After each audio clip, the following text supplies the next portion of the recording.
Hola querida comunidad virtual, soy el pastor Sergio Ariel López y como ustedes saben, pertenezco a la IERP, Iglesia Evangélica del Río de la Plata. Actualmente me encuentro trabajando en la CEABA, Congregación Evangélica Alemana en Buenos Aires, dentro de la comunidad San Lucas, parroquia Castelar en la zona oeste de la provincia de Buenos Aires. Todos los sábados estaré presentando a modo de podcast las enseñanzas de nuestro libro de catequesis llamado El Escudo de la Fe. De hecho, de esta forma se titulan esta serie de microsemanales, donde los invito a reforzar la catequesis que reciben en sus parroquias y a recordar los conceptos primordiales de nuestra espiritualidad cristiana. Muchos las han recibido desde que eran niños. Vamos entonces a vivir esa experiencia como verdadera comunidad de fe. Una comunidad de fe virtual y con la gracia de nuestro buen Dios, Padre de todo. En el capítulo que habíamos trabajado el tema del credo, era el capítulo 5 de El Escudo de la Fe. El capítulo 6 nos habla acerca del año litúrgico. Unas breves palabras para poder comentar acerca de este capítulo. El año litúrgico, a diferencia del año civil, no comienza el 1 de enero y termina el 31 de diciembre, sino que comienza con la preparación para la Navidad con los 4 domingos de Adviento, es decir, el inicio del año litúrgico comienza con el Adviento. Son 4 semanas en preparación a la Navidad. Luego viene la Navidad, que es un periodo que va desde el nacimiento de Jesús hasta la Epifanía, o sea, Reyes Magos, y termina ese periodo con el bautismo de Jesús, con la fiesta del bautismo de Jesús. Luego está el tiempo entre Navidad y Cuaresma. Hay algunos domingos que son domingos durante el año. Se llaman así los domingos que en general no existe ninguna celebración o no están dentro del marco de una festividad grande. Luego viene el tiempo de Cuaresma, que comienza con el domingo de Ramos, con el miércoles de ceniza y termina con el domingo de Ramos. Luego está la Semana Santa y la Pascua. Después de la Pascua empieza el tiempo pascual, claramente, que va hasta Pentecostés. Es decir, son 50 días después de Pascua. Y después de Pentecostés viene el tiempo durante el año. Ciertamente después de la fiesta de Pentecostés, a la semana siguiente está la fiesta de la Trinidad. También en nuestra tradición, los domingos que siguen son domingos de la Trinidad o domingo de Pentecostés, depende el calendario que se use.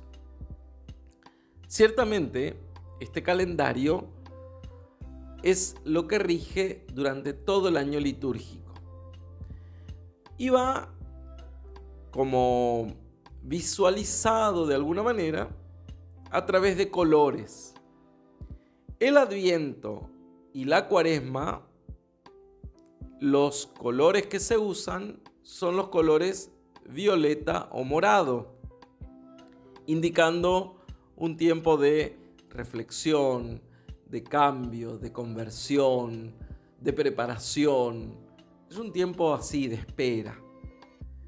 Por eso los colores litúrgicos, ustedes verán en la iglesia que, por ejemplo, los atependios, que son lo que adornan el altar y el púlpito de nuestras iglesias, están de diferentes colores. Tienen que ver justamente con el tiempo, es decir, tanto para el Adviento, que es el primer tiempo litúrgico, como para la Cuaresma, se usa el color morado. El Viernes Santo se puede usar el color negro para indicar el luto. Luego tenemos Navidad, Pascua, que son los colores blanco, es decir, solemnidad, es decir, algo importante, entonces se celebra con el color blanco. El color, por ejemplo, de Pentecostés es el color rojo. Todo lo que son fiestas de la iglesia, por ejemplo, el día que se funda una iglesia, el aniversario, las fiestas que son del Señor, alguna conmemoración importante, el día de la Reforma, van con color rojo, porque son fiestas que hacen referencia a la iglesia, a Pentecostés o a las fiestas del Señor Jesús. Después, durante el año, se usa el color verde, que es el color de la cotidianidad. Entonces, de esta manera, tenemos los colores litúrgicos y al mismo tiempo tenemos el calendario litúrgico. Esto es importante, ¿por qué? Porque por lo general, durante un año litúrgico, en la iglesia lo que tenemos es la lectura de uno de los evangelios, ya sea Mateo, ya sea Lucas, ya sea Marcos, ya sea Juan, y de ese modo podemos ir leyendo prácticamente todos los evangelios en el plazo de 3 años, 4 años. ¿Sí? Ahora bien, en el escudo de la fe, lo que sigue después de el capítulo 6 es también un tema que trata acerca de los libros de la Biblia. Son un poco menciones de lo que ya todos sabemos, que la Biblia tiene o está conformada con libros históricos, libros proféticos, libros que son de poesía, cartas, evangelios. Así que esto es algo de lo que me imagino todos conocen y saben. Lo que sí me gustaría, porque es un tema que aparece ya casi al final del escudo de la fe, es un tema que tiene que ver con la historia de nuestra iglesia, cómo se conforma la iglesia evangélica del Río de la Plata. Y lo último que tiene para aportarnos el escudo de la fe son los temas referidos a la diaconía y también los temas referidos a la Reforma Protestante.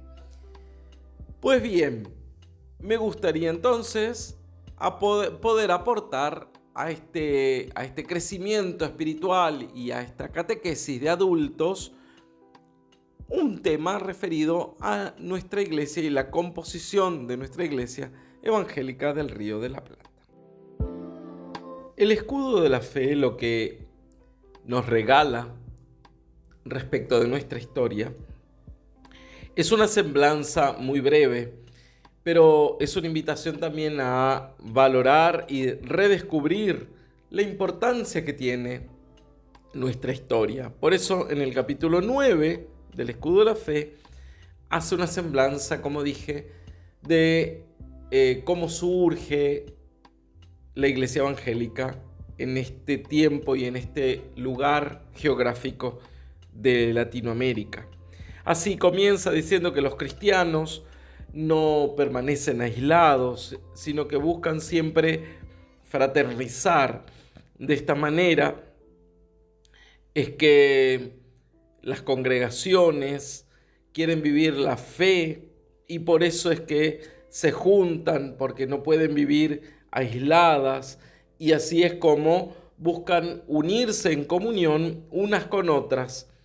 De la misma manera nace así la Iglesia Evangélica del Río de la Plata, la que todos conocemos como YERP, en los países que integran la Iglesia, es decir, Argentina, Uruguay y Paraguay.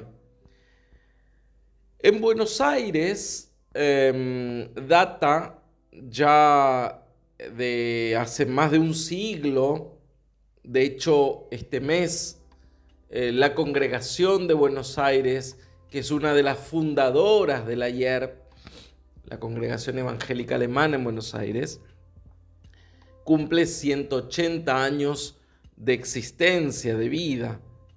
Así es que en el año 1843 se funda la congregación gracias a que el gobierno de aquel entonces, el gobierno de Rosas, permite, ¿sí?, que los evangélicos puedan tener un espacio de culto. Imagínense, en un espacio predominantemente católico, tener un espacio de culto era muy importante. Y el primer pastor fue el pastor Luis Siegel.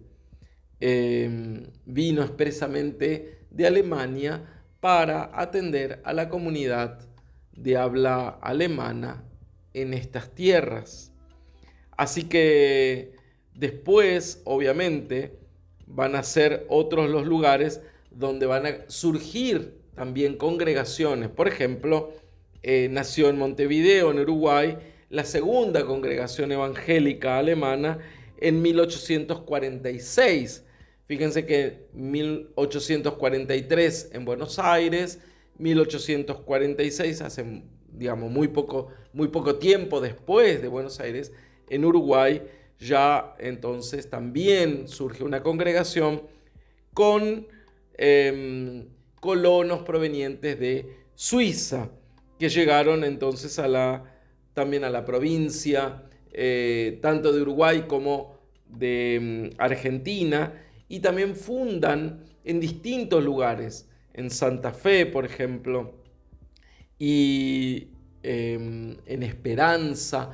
Fíjense qué interesante, en 1856 ya estaba comenzando a surgir estas congregaciones en el interior de Argentina. Por lo tanto, también está marcada la presencia de nuestra iglesia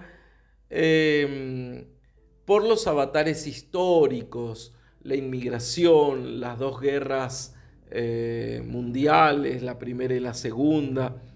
De algún modo, todo eso permitió que inmigrantes de origen alemán y ruso-alemán se afincaran en estas tierras.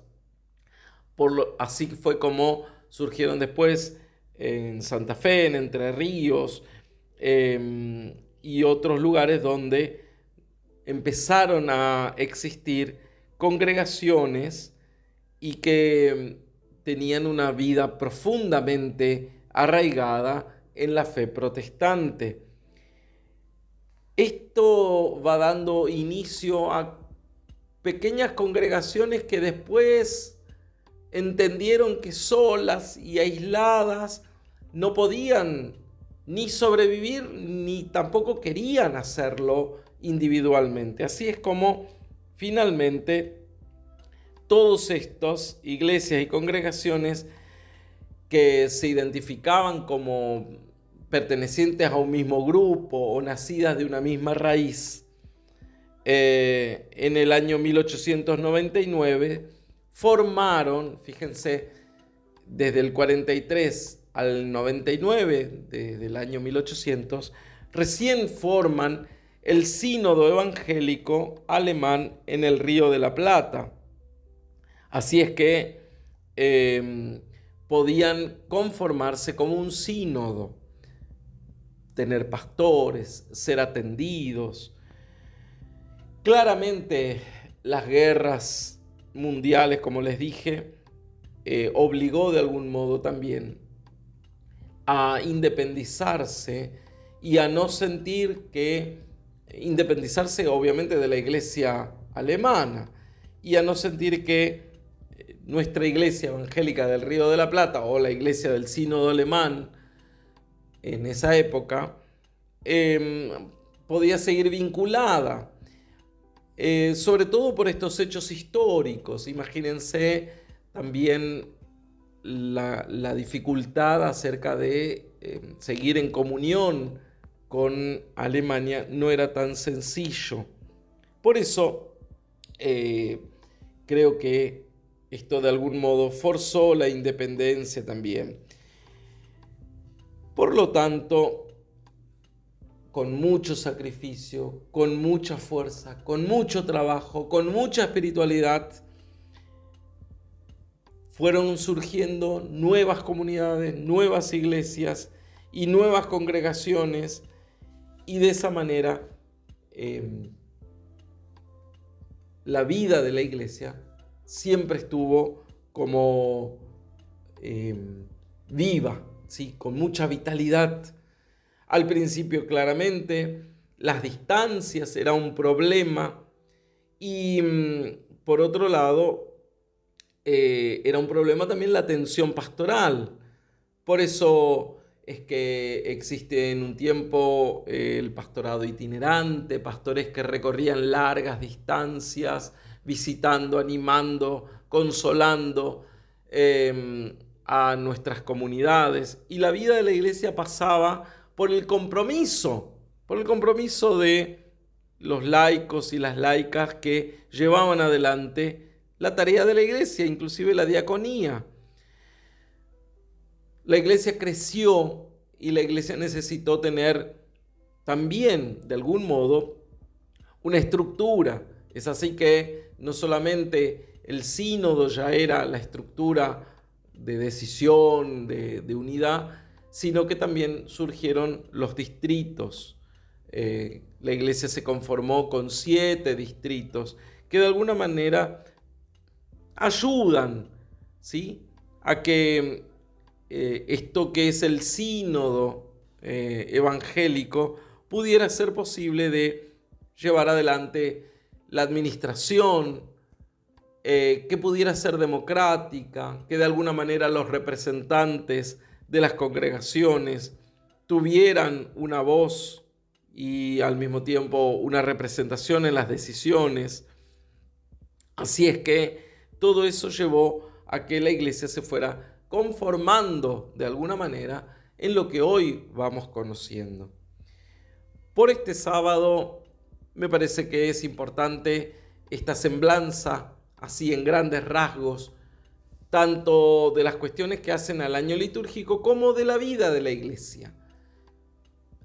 En próximos encuentros seguiremos abordando temáticas que hacen a la historia de nuestra Iglesia Evangélica del Río de la Plata. Hasta aquí nuestro encuentro de catequesis del día. No se olviden de regalarme un me gusta, compartir.